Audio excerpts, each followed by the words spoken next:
En esta reunión que le decíamos que vamos a transmitir en el día de hoy, fragmentos de ella, de Pablo Milanés. Pablo Milanés decía algo que hemos dicho todos los cubanos en más de una ocasión, ¿no?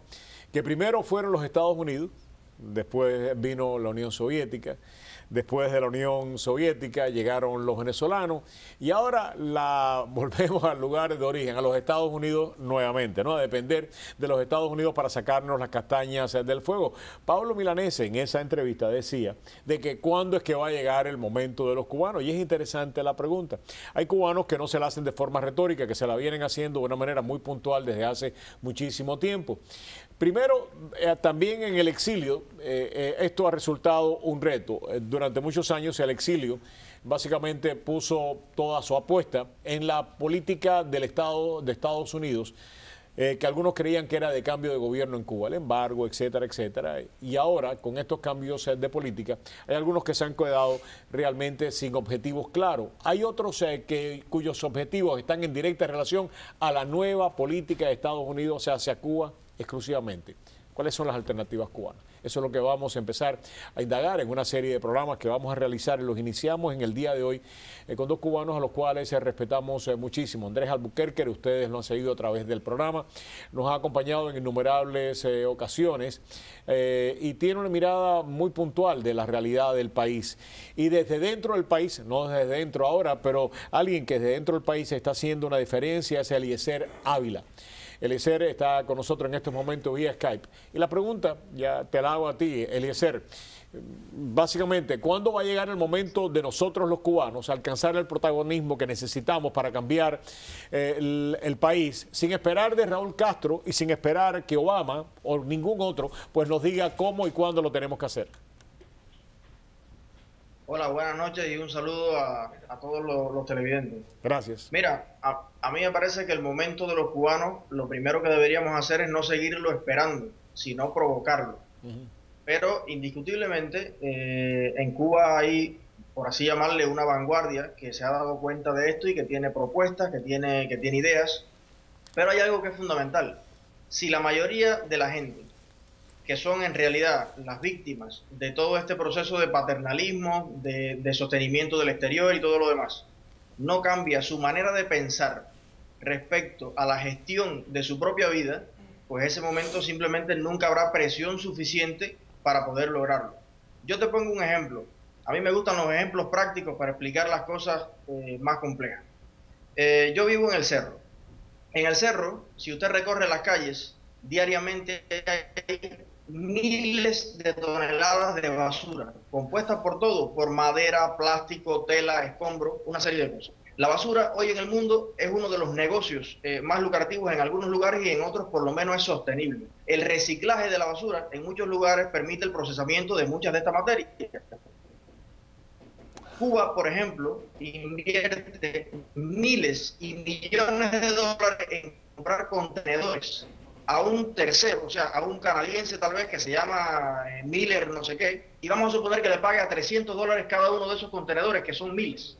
Ahora tú supón que simplemente un problema tan sensible como eso, con que se autorizara a una cooperativa particular cubana a gestionar esa materia prima, a procesar ese plástico y a producir esos mismos contenedores, pues cuántos problemas se podrían resolver. No solamente el problema de la basura en sí, sino que serían más empleos, más familias dedicadas precisamente al progreso empresarial. Déjame pasarle a Andrés, que Andrés tiene algo que agregar a lo que tú estás diciendo y me parece interesante incorporarlo al análisis. Andrés. Buenas, Eliezer, un abrazo. Bueno, mira, yo estoy de acuerdo con Eliezer en sustancia, pero el problema es que lo fundamental es que ni los cubanos de adentro, ni los de afuera, ni la administración americana, ni los observadores europeos, ni la opinión pública mundial ha tenido en cuenta el hecho fundamental de todo. Y eso que fuimos marxistas por años, que mientras los medios fundamentales de producción permanezcan ya ni siquiera en manos de un Estado, que es bastante aberrado, pero puede ser gestible, sino en manos de una finca familiar, permanecerán relaciones de producción feudales y de consecuencia fuerzas productivas enajenadas. Pero eso es lo que está diciendo de alguna manera el No. Es liberar a la fuerza productiva del país. No, porque él está poniendo un ejemplo concreto, pero a veces, parafraseando siempre a los marxistas, los árboles no nos dejan ver el bosque. Vamos a ir a lo general primero para después ir a lo particular. La causa no es encontrar la solución de la basura en el cerro, y el ejemplo es validísimo. Ajá. Y seguramente Eliezer lo hace para ilustrar.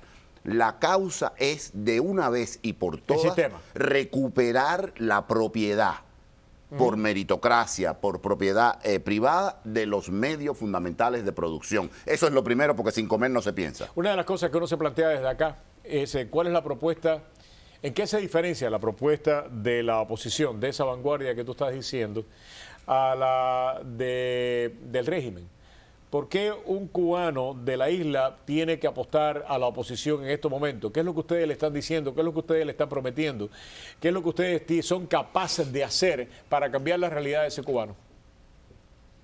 Bueno, en lo principal que se diferencia la propuesta del gobierno cubano a nuestra propuesta es en que el gobierno cubano sigue a través precisamente de la ley de inversión extranjera, por poner un ejemplo. El gobierno cubano sigue apostando a la capacidad exterior de sostener y de mejorar los problemas del país. Cosa que ya todos sabemos que cuando más puede traer lo que trajo una década de los 80, una economía totalmente inflada en Cuba, y que cuando perdimos el apoyo de la Unión Soviética nos dimos cuenta simplemente que estábamos en calzoncillo, que no teníamos nada. Situación parecida que nos está pasando ahora con el tema de Venezuela, que nos puede hacer entrar en una nueva crisis. La oposición en Cuba está luchando por un sistema económico y político cubano que apueste a la creatividad del cubano, a lo hecho en Cuba.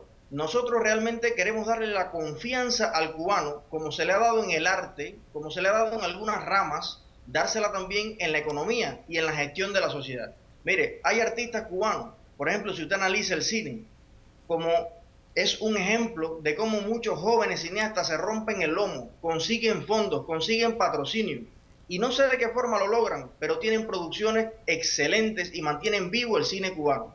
Si usted pone en manos de la juventud cubana, y no tanto de la juventud, también nuestros padres y nuestros abuelos tienen mucho que aportar, la economía del país, y usted facilita con leyes lógicas, con impuestos lógicos, y cuando digo lógicos, son leyes e impuestos que no están diseñados para frenar, sino para acelerar, para contribuir. Si usted le da la confianza de crear al cubano en el plano económico también, nosotros podríamos tener en 5, en 6 años un país totalmente distinto. Ahí tenemos un mar entero, miles de kilómetros de costas por explotar. Ahí tenemos miles de kilómetros cuadrados de tierras que pueden ser productivas sin explotar. Ahí tenemos, bueno, en Cuba la frase más común es que está todo por hacer.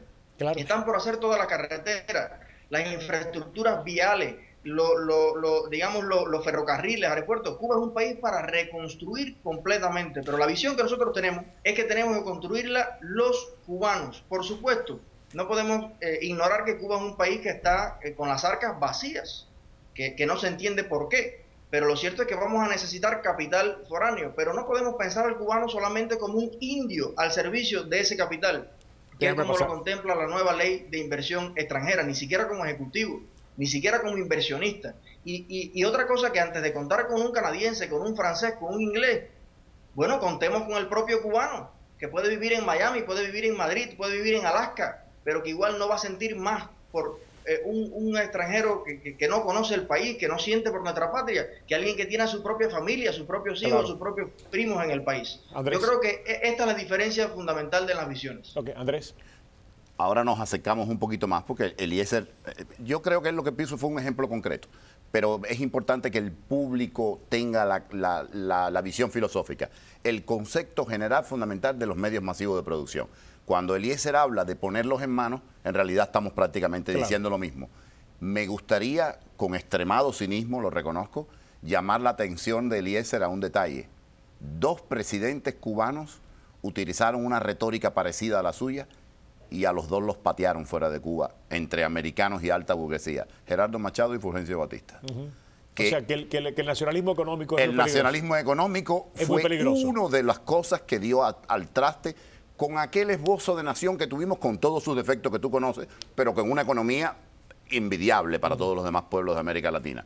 Posiblemente en lo que Eliezer y yo estamos de acuerdo, de poner los medios masivos de producción en manos privadas y que gane el mejor, hay que acompañarlo de una férrea institucionalidad y de un cuerpo jurídico que no se puede echar para atrás, porque si no, nos los vuelven a sabotear. Una de las cosas que a mí me parece que es una contradicción insalvable para el régimen de Raúl Castro, por cualquiera que lo herede, ¿no? Dentro del esquema actual, es cómo justificar lo que dice Eliezer, que sigamos utilizando ahora, pues precisamente la jerga marxista, los bienes, o sea, los bienes de producción en manos de extranjeros, y que los cubanos sigan sirviendo de mano de obra de esclavos a franceses, a ingleses, a norteamericanos y quizás hasta cubanos de Miami. Eso no hay manera de justificarlo, de explicarlo, de aceptarlo, y solamente la presión de abajo para arriba es lo que va a cambiar. Y cuando esa relación de esclavo a amo terminó total y completamente el control del gobierno sobre los medios de producción. ¿Es así o no es así, Eliezer? Mira, sí, yo concuerdo, pero además agregaría algo, ya que Andrés a veces me pone el punto de mira en algún detalle, yo lo quiero también invitar a él a ponerlo en este otro detalle. Este proceso de nueva colonización de Cuba ya empezó. No sigamos hablando de ese proceso en futuro, porque ya esto empezó. Sí, es verdad. Entonces, si usted analiza con detenimiento cuáles son las leyes, cuáles son las instituciones y de qué manera se está protegiendo hoy el derecho laboral de las personas que están empleadas con los nuevos propietarios, ya sea en restaurantes o en los negocios que se han podido hacer. Cuando usted analiza eso, usted se da cuenta de que es el sistema más desregulado y desprotegido del mundo probablemente. Draconiano, o sea, es draconiano. Hoy una persona, una mujer embarazada o una muchacha joven que quiere trabajar en un paladar, la relación que se establece es simplemente una relación de dueño rico a muchachos pobres, y muchas de ellas tienen bueno, si no se acuestan con el dueño, pues las bota pasado mañana. Es que estamos regresando a una relación que le pasa constantemente, simplemente. Es que estamos Hoy no hay ningún tipo de socialismo, ni de comunismo, ni de protección al trabajador aplicado a las nuevas formas que ya empiezan, o sea, que ya se vienen desarrollando hace algunos años en Cuba. Entonces, por favor, seamos serios de una vez por todas. Si vamos a interpretar que el capitalismo, o por lo menos la propiedad privada sobre los medios de producción, es la única forma de generar riqueza, o por lo menos la mejor forma conocida, entrémosle al capitalismo por la puerta del frente. Exacto. Por la puerta del frente, delante de todo el mundo, discutamos los problemas, aprobemos leyes que protejan a los cubanos de esa explotación, y no le entremos al capitalismo por la puerta de atrás. Correcto. Total y completamente de acuerdo. Que si entramos por la puerta de atrás o por la ventana, se está transformando, se está polarizando el país hacia lo peor de Latinoamérica, y simplemente como sociedad ni siquiera nos damos cuenta. Así mismo. Andrés, 30 segundos para ti. Gracias. Un fuerte abrazo desde acá, hermano. Yo estoy de acuerdo. Eso, sobre todo esto que dijimos. Si le vamos a entrar al capitalismo, entrémosle por la puerta por la puerta principal, con todo el peso jurídico que conlleva, para que no sea un feudalismo draconiano. Es que básicamente... y con las responsabilidades, perdona, por favor, antes de terminar, y con la responsabilidad que implica, porque yo estoy de acuerdo con la libertad con responsabilidad. Yo estoy seguro que van a existir impuestos, que existe una responsabilidad social, pero por supuesto tiene que ser claramente visible qué se hace con esos impuestos, para que la gente empiece a confiar en un sistema en el que de verdad yo aporto, pero que de verdad yo recibo. Sí. Es que eso hay que hacerlo. Mucho que discutir respecto a eso, pero gracias a ustedes, un abrazo. Al contrario, lo vamos a seguir haciendo, porque una de las cosas que queremos seguir haciendo, estos conversatorios, precisamente, que me parece que es de una importancia extraordinaria. Muchísimas gracias, Andrés. Gracias. Un fuerte abrazo. Regresamos precisamente con esta discusión en un marco más amplio. Regresamos.